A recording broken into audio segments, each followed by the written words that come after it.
OTN టీవీకి స్వాగతం. జీతాలు ఇప్పించమని రోడ్డెక్కిన సినర్జీస్ కంపెనీ కార్మికులు. ఫేజ్ 3 VSEZ లో గల సినర్జీస్ కాస్టింగ్ లిమిటెడ్ కంపెనీలో కార్మికులుగా గత 10 సంవత్సరాల నుండి 15 సంవత్సరాలుగా విధులు నిర్వహిస్తున్నారు. మాకు గత సంవత్సరంలో 5 నెలల వేతనాలు ఇవ్వాలి అని వాటి గురించి కంపెనీ వారితో ఏప్రిల్ నెలలో చర్చలు జరగడం జరిగిందన్నారు. కంపెనీ వారు సమ్మతించి లెటర్ పూర్వకంగా ఒక షెడ్యూల్ ప్రకారం వేతనాలు చెల్లిస్తామని లిఖితపూర్వకంగా వ్రాసిచ్చారు. కానీ ఇప్పటి వరకు ఎటువంటి చర్యలు తీసుకోలేదని, మాకు వేతనాలు ఇవ్వలేదని, వీటితో పాటు ప్రతి నెల ఇవ్వవలసిన వేతనాలు 10వ తారీఖున చెల్లిస్తామని చెప్పారు. కానీ అది కూడా నెరవేర్చలేదని, ESI PFలు ఆయా కార్యాలయాలకు చెల్లించకపోవడం వలన మేము ఆ ప్రయోజనాలు పొందలేకపోతున్నామన్నారు. ప్రత్యక్షంగా 800 మంది కార్మికులు, పరోక్షంగా 2000 మంది కార్మికులు ఇబ్బందులు పాలవుతున్నారు. కనుక మా జీతాలు మాకు ఇవ్వాల్సిందిగా కోరుతున్నామన్నారు.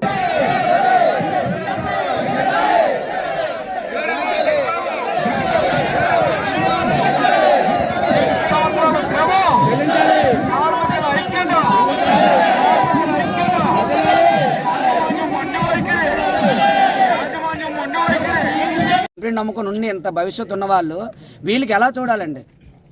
మన ఇంట్లో పిల్లలు చిన్నప్పటి నుంచి పెద్ద అయితే పెరిగిన వయసును కొలితే మనం బాగా చూసుకుంటాం. కానీ ఒక ఏజ్కి వచ్చినంత మనం ఎలా చూస్తామండి? చిన్నపిల్లలాగే చూస్తాం. కానీ వీళ్ళు ఆల్రెడీ ఒక చిన్న ఏజ్ నుంచి పెద్ద ఏజ్ మళ్ళీ ఇప్పుడు మామూలు స్టేజ్కి వచ్చారు. వీళ్ళ భవిష్యత్తు ఎలా ఉంటుందండి? పిల్లలు ఎలా బతుకుతారు చెప్పండి? భోజనం, బస్సు, కనీసం దూరం నుంచి వచ్చే బస్సు అండి. బస్సు ఏముందండి? నాకు తెలిసి ఇన్ని కంపెనీ 4 కంపెనీలు మారి వచ్చారండి. ఏ కంపెనీలో కూడా బస్సుకు డబ్బులు, తిండికి డబ్బులు అనేది ఎక్కడా లేదండి. కానీ ఈ కంపెనీలో పెట్టే భోజనానికి కూడా డబ్బులు తీసుకున్న భోజనం పెడుతుందండి. టీ ఇచ్చే టీ కూడా 5 రూపాయలు ఇస్తే కానీ టీ ఇవ్వరండి డబ్బులు. భోజనానికి 30 రూపాయలు భోజనం యాడ్ చేస్తున్నారు. ఎన్ని కంపెనీలో ఫ్రీ బస్సు, ఫ్రీ భోజన సౌకర్యం లేదండి. అలాంటిది కూడా బస్సు సౌకర్యం కూడా మా డబ్బులే కటింగ్ అండి. ఒక ఎంప్లాయ్ 10,000 జీతం అయితే అందులో 1000 రూపాయలు 1500 కటింగ్ బస్కే. అయినా ప్రతి ఒక్కరూ అవన్నీ అవకాశ సదుపాయం ఉన్నాయి కదా అని చెప్పి కల్పించుకుని ఇంతవరకు వస్తున్నారు. కానీ ఈ రోజు ఈ 3 నెలల నుంచి బస్సు వేగం కూడా కలిపింది. ఈ బస్సు వేగం తీసిపోగా ఈ మధ్యకాలంలో ఈ 2 నెలల నుంచి మధ్యలో చాలామంది ప్రమాదాలకు గురై కావాల్సి వచ్చిందండి. దూరాల నుంచి ఆ బళ్ళు మీద వచ్చి ఎదురేసి బళ్ళు వచ్చుకొని చాలా ఇబ్బందులు పడి ఒకరు యాక్సిడెంట్ అయిపోవడం, ఒకరు చనిపోవడం, ఒకరు ఏ అవకాశం లేక అన్నీ చేసుకొని మేము ఈ సభ్యత్వాన్ని ఏర్పాటు చేసుకొని మా వంతు సాయం, మా కష్టాలు రెక్కలు ఎంత కష్టపడి చేసుకున్నా మనిషి ఒక 10, 20, 50, 100 ఎవరితో సాయం చేసి ఈరోజు ఆ కుటుంబానికి బాగా చేస్తారు. వీళ్ళేం చేస్తున్నారండి? ప్రతిదీ వినడం. కానీ పట్టాచి లేటర్స్ ఒకరు చనిపోయి కాలు ఇరిగిపోయిందండి. మీ ఏపీఎస్ఆర్టీసీ బస్సులో మీకు తెలిసిందో లేదో, మీ మొత్తం అందరికీ తెలిసే ఉంటుంది. కాలు ఇరిగిపోయిందండి. ఆపరేషన్ అయింది. 1 రూపాయి డబ్బు లేదు. మా యాజమాన్యం అందరూ కలిపి తెలియక వాళ్ళు ఏమైనా చేశారేమో అడగండి. ఒక్క విషయానికి కూడా యాజమాన్యం చెప్తే మేము వెళ్తాం. మీరు ఎప్పుడు వెళ్తారండి? ఆ జీవితానికి అదైపోయి ఎప్పుడు వెళ్తారు? రిటైర్మెంట్ అయిపోయిన వాళ్ళకి ఎలా పంపించాలండి? గౌరవంగా పంపించాలండి. ఏం చేస్తున్నారండి? మీకు రిటైర్మెంట్ సర్వీస్ టైం అయిపోయింది కానీ మేము ఇప్పుడు ఏం చేయలేం, మీరు ఇంకో నెల పని చేయండి చెప్పి వాళ్ళతో గొడ్డు పని చేయించుకుంటున్నారు. సరే, ఇక్కడ అవకాశం లేదు. కుర్రోళ్ళు లాంటి వాళ్ళు భవిష్యత్తు కోసం ఇంకో దగ్గరికి వెళ్తారు. వాళ్ళు రిజైన్ లెటర్ పెట్టుకొని సర్వీస్ 40 రోజులు పని చేయించుకుంటున్నారు. 40 పని చేయించుకున్న తర్వాత ఎలా పంపించాలండి? మొత్తం సెటిల్ చేసి పంపించాలి. ఏమైనా పంపిస్తున్నారా? వాళ్ళ జీతం కూడా ఆపేశారండి. పెండింగ్లో 6 నెలలు ఉన్న జీతాలు కూడా, వాళ్ళకి ఇవ్వాల్సిన జీతం కూడా ఇప్పుడు వాళ్ళు వెళ్ళిపోయారు కాబట్టి వాళ్ళకి జీతం వేయట్లేదు. ఇంకా ఇచ్చిందే సగం. జరిగిన విషయం ఏంటంటే, మీ ఎవరికి తెలియని విషయం ఏంటంటే తెలుసండి, ఇస్తానన్న జీతం ఎలాగా ఇవ్వలేదు. ఇవ్వాలన్న జీతం కూడా నెలలో సగం జీతం. ఆ నెల తప్పిందని మళ్ళీ 40-50 రోజులకు ఒక సగం జీతం. ఇలా సగం జీతం ఇస్తే నెలకు వచ్చేదే మాకు ఒక్కొక్క కార్మికుడికి మినిమం 15,000 కన్నా 20,000 కన్నా ఎక్కువ జీతపత్యాలు లేవండి. అలాంటి జీతాలు 10,000కి ఇస్తే ఏ కుటుంబ పోషణ జరుగుతుందండి? ప్రతి ఒక్క మనిషిలో 2 పిల్లలు ఉంటారు, 3 భార్యాభర్తలు ఉంటారు. అలాంటి పోషణ జరగాలంటే ఇప్పుడున్న పరిస్థితిలో ఒక కార్మికుడు నెలకి మినిమం 30,000, 20,000 సంపాదిస్తే కానీ ఆడి పోషణ విలువ జరగదు. అలాంటిది 10,000, 8,000, 10,000 జీతం ఎలా బతకగలమండి? అలాంటి బ్రతుకు తెలిసి కూడా, అన్నీ తెలిసినా కూడా మేము అప్పులు చేసుకొని పిఎఫ్లో ఉండవలసిన కనీస వేతనం, రేపు మా భవిష్యత్ ఏంటని మా పిల్లల కోసం దాచుకున్న రూపాయి కూడా ప్రతి ఒక్క కార్మికుడికి ఈరోజు రూపాయి పిఎఫ్ బకాయి 0 అండి. 1 రూపాయి కూడా కనీసం ఎవరి దగ్గర లేదండి. ఉన్న వాళ్ళు కట్టిన జీతం మా దగ్గర 0గా మాకు 3 సంవత్సరాల నుంచి కట్టవలసిన వేతనం తాలూకా ఎంప్లాయ్ తాలూకా ఇది కూడా 1 రూపాయి కూడా వాళ్ళు కట్టలేదండి. కానీ వాళ్ళు ఏం చేశారండి? ఇక్కడి నుంచి మార్చవగానే కాగితాలన్నీ అక్కడ సబ్మిట్ చేశారండి. మేము ప్రతి నెల పిఎఫ్గా ఇంత కట్టేస్తున్నాం, ఎంప్లాయ్ ఎంత, మాది ఎంత కట్టేస్తాం అని చెప్పి అక్కడ స్టేట్మెంట్ పట్టుకెళ్ళి అక్కడ చెప్పడం జరిగిందండి. మేము నెల రోజుల నుంచి మా తాలూకా మొత్తం లిస్ట్ అండి ఇది. మా తాలూకా ఎంప్లాయీస్ తాలూకా మొత్తం లిస్ట్ అండి మీకు చూపిస్తున్నానండి. ఇందులో మొత్తం ఎంత బకాయి ఉంది, ఎంత డబ్బులు ఎంత కట్టాలి అనేది మొత్తం వివరంగా ఇలా ఉన్నాయండి. ఇది కూడా మేము సర్టిఫికేట్ మొత్తం పిఎఫ్ ఆఫీస్కి, లేబర్ ఆఫీస్కి అందరికీ తిరగడం జరిగిందండి. కానీ వాళ్ళకి మాకు ప్రభుత్వం తరపు నుంచి ఎటువంటి స్పందన అనేది జరగలేదండి. మొత్తంగా చూసుకుంటే మాది ఏమాత్రం అండి, మా జీతం అనేది ఒక కార్మికుడి 15,000 నుంచి 20,000 జీతం. యాజమాన్యం తలుచుకుంటే 10 కోట్లతో మా సమస్య తీరిపోద్దండి. జీతాలు 6 నెలల జీతాల సమస్య 10 కోట్లతో తీరిపోద్దండి. కానీ వాళ్ళు ఏం చేస్తున్నారండి, వాళ్ళే ఎప్పుడైనా వాళ్ళే చేస్తారు. ఇంకొకటి కూడా ఉందండి ఇక్కడ మాకు సమస్య ఏంటంటేనండి, 20 ఏళ్ళ నుంచి పనిచేస్తున్న ప్రతి ఒక్క కార్మికుడు అనుభవం, ప్రతి ఒక్క వయసు మినిమం 40 నుంచి 50 సంవత్సరాలు పైబడి ఉన్న వాళ్ళేనండి. వీళ్ళందరూ ఇంకో దగ్గరికి వెళ్ళి పని చేయాలంటే ఎవరైనా మొదటిసారి చేసేటప్పుడు ఒక యాజమాన్యం, రెండోసారి చేసేటప్పుడు ఒక యాజమాన్యం, మూడోసారి చేసేటప్పుడు యాజమాన్యం. ఎప్పుడు మేము ఏం చేసినా సరే మొదట చెప్పే మనిషి రెండోసారి కనిపించడం లేదండి. ఎందుకు కనిపించలేదంటే దీని మీద బాధ్యత అనేది ఏ యాజమాన్యం తీసుకోలేదండి. యాజమాన్యం తీసుకోగా ఫైనల్గా మేము ఇప్పుడు దీనికి ముందు ఒక 6 నెలల ముందు మేము చేసిన ధర్నాకి ఎండి గారి భార్య, ఆవిడ పేరు శైలజ మేడం గారు, శ్రీలక్ష్మి మేడం గారు, శ్రీలత మేడం గారు, ఆవిడ స్పందించి మా అందరికీ ఒక మాట ఇచ్చి, ఇంతవరకు ఎవరైనా చెప్పినా మేము వాళ్ళ గౌరవంతో 20 ఏళ్ళ నుంచి వాళ్ళు ఉన్నారు కదా అని సర్వీస్తో మేము ఉన్నాం కదా నమ్మకంతో పనిచేసామండి. గొర్రెల్లా పనిచేసాం, అందరూ గుడ్లా పనిచేసి కష్టపడి పనిచేసాం. కానీ ఎప్పుడైతే ఆవిడ స్పందనతో బయటకు వచ్చిందో ఆవిడ మాట కూడా మేము విన్నామండి. ఆవిడ మాట విని 6 నెలల వరకు ఆవిడ ఒక పాంప్లెట్ రాయడం, మేము ఈ మార్చి నెలలో ఇన్ని జీతాలు ఇచ్చేస్తాము, మిగతా నెల తప్పించి నెల మీకు క్లియర్ చేసేస్తాము, 2025 ఆగస్ట్ అనేసరికి మీకు ఒక్క జీతం కూడా పెండింగ్ లేకుండా మొత్తం క్లియర్ చేస్తామని మాట ఇచ్చిందండి ఆవిడ. ప్రతి రాతపూర్వకంగా కూడా అండి. ఇంకా అంతకన్నా రాతపూర్వకంగా ఇచ్చినప్పుడు కార్మికుడు ఏంటంటే ₹1 వస్తే ఆశపడతాడండి. అలాంటిది ఒక రాతపూర్వకంగా వచ్చిన తర్వాత ఇన్ని సంవత్సరాలు ఎవరికైనా అనుమానం రావచ్చు, 6 నెలల జీతాలు అవ్వకుండా అంతవరకు ఊరుకుని ఇప్పుడు మీరు ఎలా చేస్తున్నారనే విషయాన్ని అడగొచ్చండి.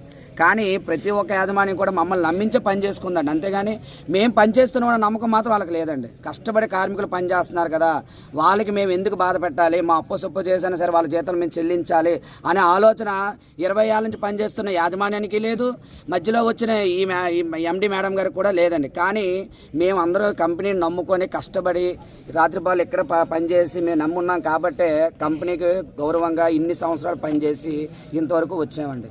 నిజంగా మా జీతాలే కాదు, మా పిఎఫ్లే కాదు, మా ఈఎస్ఐ పెండింగ్లే కాదు, మొత్తం అండి బోనస్లే కాదు, ప్రతిదీ కూడా మేము ఏదో విధంగా ఏదో క్షణం ఏదో రకంగా మాకు ₹1 అందరికీ నమస్కారం అండి. నా పేరు గణేష్ అండి. నేను సినర్జీస్ కాస్టింగ్ లిమిటెడ్ కంపెనీలో గత 14 ఏళ్ళ నుంచి పనిచేస్తున్నానండి.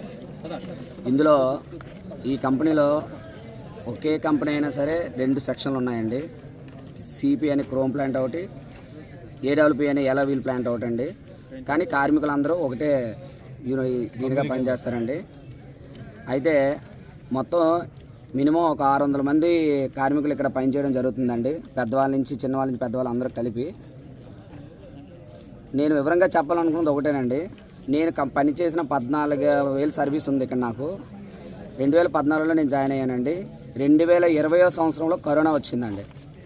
2020 సంవత్సరం కరోనా వరకు అందరూ కష్టపడి పనిచేసాము, చాలా ప్రొడక్షన్ తీసాము, లక్షల ప్రొడక్షన్ తీసాము, కష్టపడి పనిచేసాం, రాత్రులు పగలు డబుల్ డ్యూటీలు అన్నీ చేసి చాలా వరకు ఈ కంపెనీకి ఒక గుర్తింపు ఉన్నాం. ఇంకా మేము పై స్థాయికి తీసుకొని వచ్చి అందరం కష్టపడి సుమారు ఒక 20 సంవత్సరాల పైబడి అనుభవం ఉన్న వాళ్ళే ఉన్నారండి ఇక్కడ.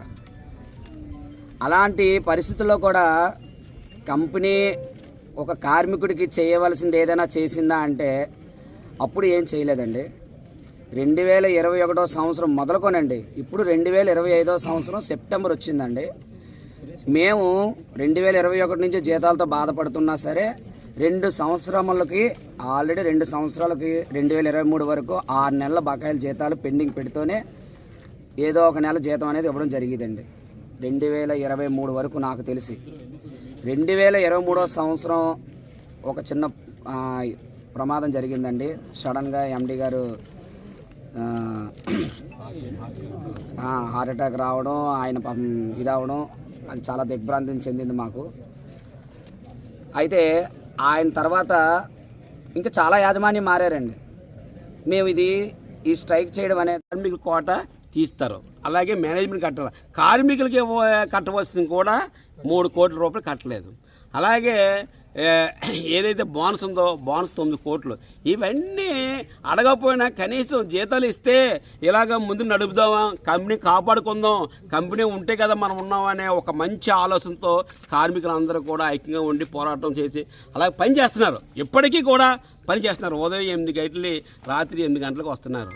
షిఫ్ట్లు కష్టపడుతున్నారు. ఎప్పటికైనా మా జీవితాలు బాగుపడతాయి. ఈ కంపెనీ పెద్ద కంపెనీ అండి. ఎన్ని ఎకరాలు ఉంటుందండి? 15 ఎకరాలు. ఈ 15 ఎకరాలు అనేక స్ట్రక్చరు, అనేక వ్యవహారాలు. ఇలాంటి పరిస్థితుల్లోని ఈ కంపెనీ కనీసం జీతాలు ఇవ్వలేని పరిస్థితి ఉందా అంటే అది కాదు. వీళ్ళకి కావాలని, వీళ్ళకి అలవాటు. అంటే మేము ఎన్ని చేసినా ఇవ్వకపోయినా పని చేస్తున్నారు కాబట్టి వీళ్ళని ఎలాగైనా అలా పని చేయించుకుందాం, మేము మాత్రం అలాగే బాగుంటామనే ఆలోచనతో మేనేజ్మెంట్ వ్యవహరిస్తుంది.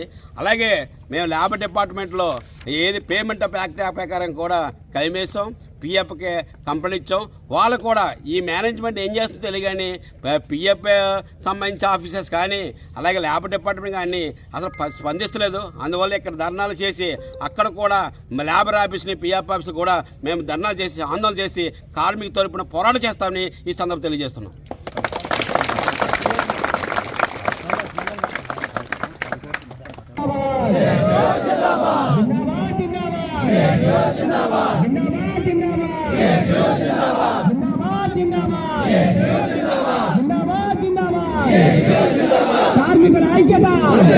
రాంబాబు, సినర్జీస్ వర్కర్స్ యూనియన్ గౌరవ అధ్యక్షులు, సిఐటియు నాయకులు.